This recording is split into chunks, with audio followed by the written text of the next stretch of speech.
Zone D, the newest podcast for teens to learn from people who have already succeeded. Is there a specific quote or something that a childhood coach has told you before that you still think about to this day?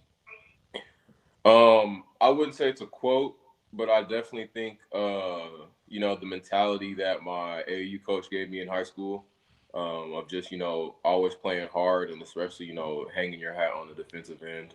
I think I've definitely tried to carry that throughout my whole career. When I was in high school, he kind of really changed my mentality to play hard and especially play hard defense. Defense is what wins games. So I think his mentality definitely kind of shaped me as a player, especially on the defensive side of the ball for sure. I am Dustin Sayah, and this is Zone D. I am very excited to have Olin Carter III on Zone D, Episode 2. Olin Carter is currently playing with basketball in the G League with the Tech affiliated with the Dallas Mavericks. Olin grew up right here in Allen, Texas, and played high school basketball in Allen. He went to the University of San Diego from 2015 to 2019, where he was a three-time All WCC selection, then went to play for Spain for 2 years, as well as, during those years, played for Napartak JKP. Mr. Carter, thank you so much for joining me today. I greatly appreciate your time as I know you are very busy with your season. With that said, let's jump right into episode 2 of Zone D. I call the podcast Zone D is to understand how players get to where they are today. But I would like to start this episode literally talking about zone defense. So my first question is, when do you play zone defense, and is there a specific type you prefer? Um, I say you play zone defense when you're trying to switch up the rhythm of the game. A lot of the times you'll play zone defense against a team that really can't shoot that well. I would say my favorite zone that I like to play is the 2-3. I think that's kind of everyone's go-to zone. It's kind of the easiest to run and the most effective. Um, when you, if your favorite is the 2-3, where do you play? At the top, down low? Uh, well, since I can shoot the ball, coaches normally put me either in the corner or on the wings to kind of space the defense out. Every now and then I'll flash to the top of the key in the middle of the zone. They get a free throw line jump shot or to make a play to one of the bigs on the block. But most of the time I'm on the perimeter because of how I can shoot the ball. I space the floor out and try to get teams out of that zone. So if you were a coach and it's right after a timeout, are you sending your guys in man or zone? Man, man. Unless I'm trying to break a rhythm of a team, uh, or unless we're just getting killed in the paint, I'm definitely going with man. Sounds kind of like your coach who I just had last episode. Yeah, for sure. Um, what types of team do you prefer zone over man? Like tall, fast, good shooters? As far as like playing against the team, Yeah, yeah. I say you go zone when you're undersized. Uh, if the team's a lot bigger than you, they can't really shoot that well, and you want to pack the paint, you go zone definitely. The only negative part about that is that it's kind of hard to rebound out of the zone. So, if the team you might have some troubles getting rebounds. But besides that, I definitely think when you're outside, you can go zone. All right, so let's move on from the defense questions and talk a little bit about how you got to where you are today. So I know you went to Allen High School, which is known for great football. So when did you start playing basketball? So I probably started playing basketball in first or second grade. Played a lot through elementary school, and then I really got serious when I got to middle school for sure. Um, so as saying, did you play a lot of other sports when you were even up to middle school? No, no, I played mainly basketball.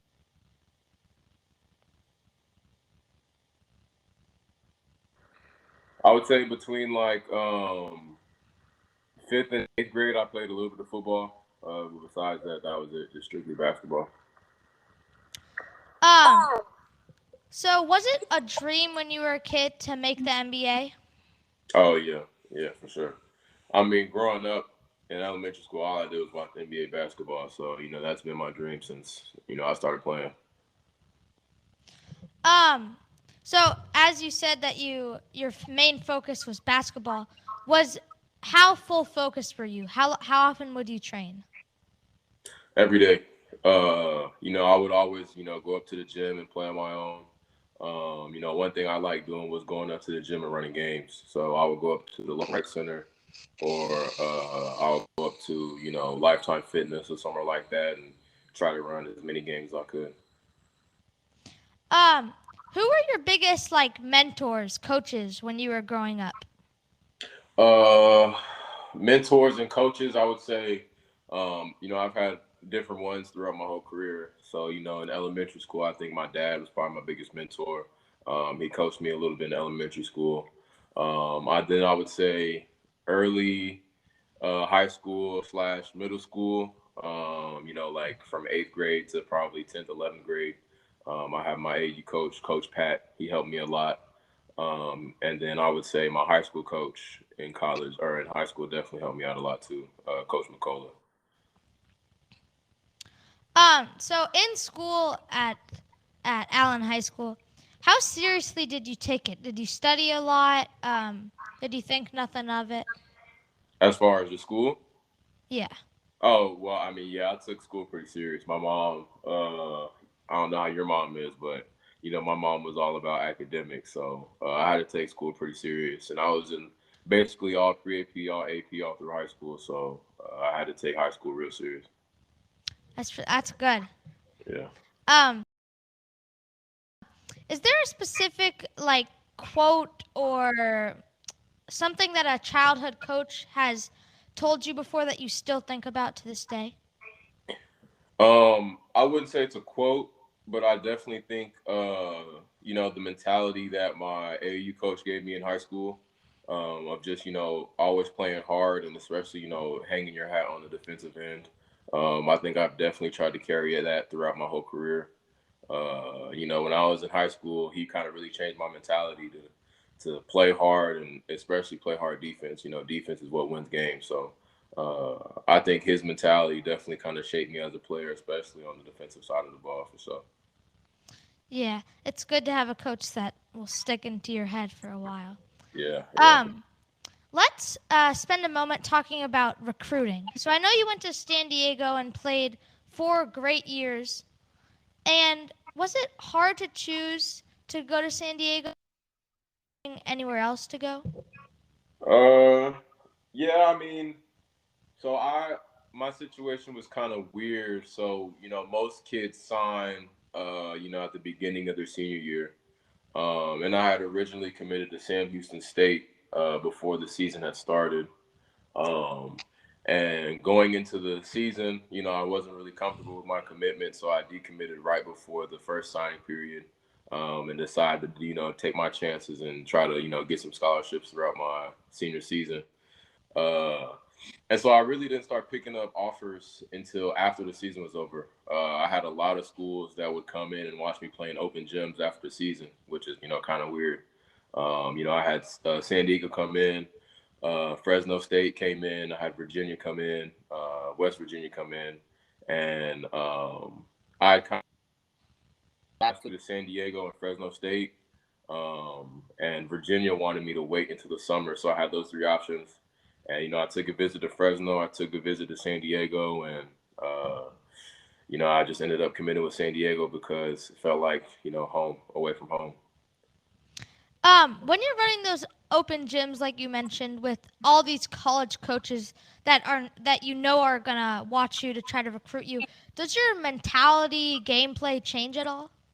No, I don't think so. I mean, all throughout high school, we've always had D1 guys on the team. So even when I was a sophomore, junior, we had colleges coming in to watch us playing open gym. So, I just played my normal game that I always play.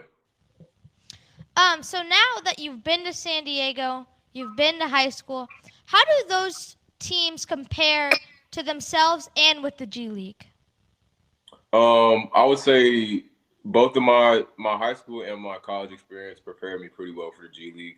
I played for some real good organizations who, did things the right way. So, coming to the Mavericks G League team, the Legends, I think they, run things excellent. So, I think being in those first two places, just as far as being like, professional. Uh, I think in high school and in college, they definitely taught me how to be professional in a team setting. So I think that prepared me real good for the Legends.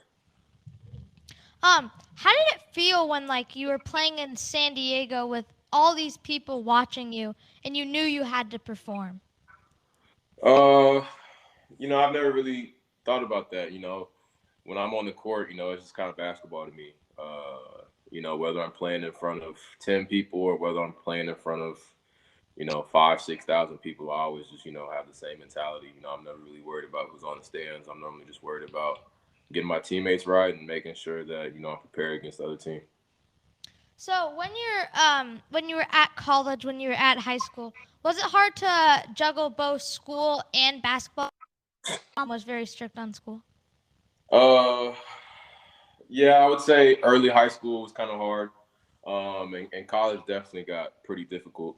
I majored in business, so especially going to private school in San Diego, they kind of took academics kind of serious. So, I spent a lot of time studying, study halls, studying on my own, preparing for essays and tests. So, I think that was definitely a struggle that I had in high school or in college was just trying to balance the both. Yeah. So, like you said a little bit earlier, you said that you're a great 3-point shooter. So, was that a big part of your game in college, and how important does it affect your game now in the G League? Yeah, I mean that's always been kind of like the staple point of my game. Even since I was in high school, I've always been kind of known as a shooter. A guy who shoots a lot of threes, makes a lot of threes. So that's just always been who I've been known as, and that's kind of what I try to hang my hat on. So coming to the Legends, especially as a local tribe player, I try to be a specialty guy on the team. Knock down open shots, knock down open threes, and on the other end, try to play defense as good as I can. Um, so as I mentioned before, we had Coach G on our first podcast. He was great on the show. And how do you think of him as a coach? What do you like about him? Oh, he's great. He's one of the favorite coaches I've ever had.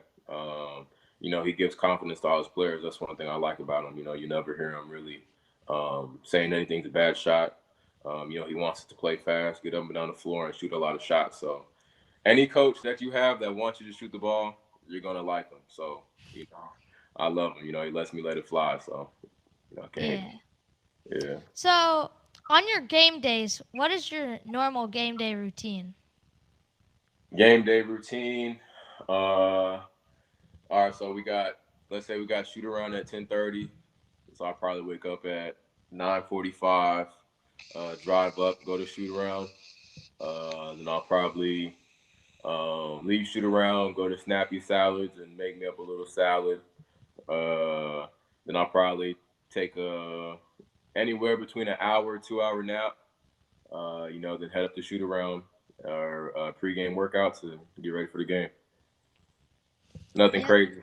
I'm not really a guy who has like a super strict pregame routine. I just kind of go with the flow of things and show up and play. So then when you get to the game, and let's say a ref makes a bad call that is not in your favor, how would you like to react? Uh man, depends. It depends on how bad the call is. I try not to let refs really affect my mental on the floor though, because I've seen refs take guys completely out of games mentally. So when refs try to make bad calls on me or whatever, I kind of just try to push it to the side. I might react a little bit, but I try to shake it off and just focus on the next play because that's all you really can do. So if that call results in your team not coming out on top, how would you like to bounce back from your games, and how do you bounce back from your games? Um, Watch film definitely. Watch film and see what you did wrong. Because people might think one or two plays lost you the game, but there's a lot of plays throughout a game that could lose you a game. Even in like the first or second quarter, there's plays that affect the outcome of the game. So, just get in and watch film, and try to correct all the mistakes that you made because, if everyone cuts down on two mistakes, then the outcome definitely gonna be different. Yeah, for sure. Um, is your end goal now to make the NBA, and what do you think you need to do to get a chance at that? Oh, definitely. I think in the G League, that's everyone's goal. I think everyone's trying to get that call up. And so for me, I just need to, stay consistent. Be a hard worker and not really worry about it. I feel like when you're worried about getting the call up or worried about trying to make it to the NBA, that's when you start, putting added pressure on yourself and, not playing up to the fullest. I think I just got to maximize my opportunity here in the G League and do all I can do and let the results take care of itself. I think that's all I Yeah, can do. yeah, that sounds good. Um, so I know now we are getting a lot to know about you, but I would like to take 24 seconds to learn even more with just some quick hints. Yeah, Are you ready? We're putting 24 seconds on the shot clock. let's get it. Who is your favorite NBA player? Carmelo Anthony, Favorite NBA team? uh, Portland Trailblazers, Would you rather watch a college game or an NBA game? NBA. Favorite exercise for conditioning? Ooh, conditioning. Boxing, YouTube, Instagram, or TikTok? TikTok. Favorite influencer? Oof. Supreme Dreams. Morning person or night person? Night, every day of the week. Favorite soda? Favorite soda. Apple soda. Steak or chicken? Oof. Steak Tights under your basketball shorts or without? without. Uh, Immediate or loud music before the game? Loud. Go out and have fun after a win or go watch the film? Both. iPhone or Android? iPhone every day of the week, all day. High tops or low tops? Ooh, low tops. So, what is your favorite basketball shoe? Favorite basketball shoe? Unpopular opinion, the Giannis's. The first Giannis's that came out, those are definitely my favorite. The final question that passed the shot clock. You made it. Good. No You shot made clock the violation? You We made made the it? three. Yeah, you Yeah. made the three. All right. The final question I want to end every podcast with is what advice would you give your 12-year-old self today if you knew what you knew now? Mm. What advice would I give my 12-year-old self? Um, I'll probably say to put in more work. Actually, no, I take that back. One thing I would tell my 12-year-old self is to diet better. Definitely have a better diet because if you see some pictures of me when I was 12, I was huge. I was big. So definitely, eat better, get more sleep and, just work on your body more because that stuff really does matter. Yeah. All right. Uh, Thank you so much for joining me, and I really enjoyed doing this podcast with you. Good luck on your season with the Texas Legends, and thank you for joining. Thanks for having me, man. Appreciate you.